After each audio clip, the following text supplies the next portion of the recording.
kronologis itu akan menjadi catatan sampean abadi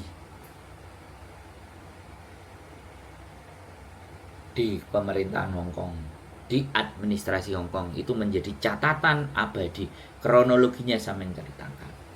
Dan ketika sampean cerita kronologi, sampean minta kopinya. Kenapa kok minta kopi? Sampean akan ngomong, karena suatu saat nanti kalau saya kepingin cari uang lagi di Hong Kong, kronologi ini dari kalian imigrasi yang saya bawa.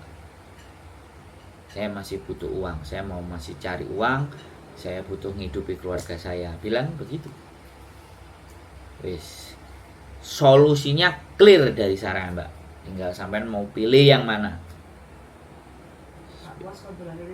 Nah, tapi itu kalau majikan udah nggak mau langsung pulang Indo gitu ya Mas. Nah, kata bojoku kalau nggak puas sampean disuruh main ke rumah. Nah,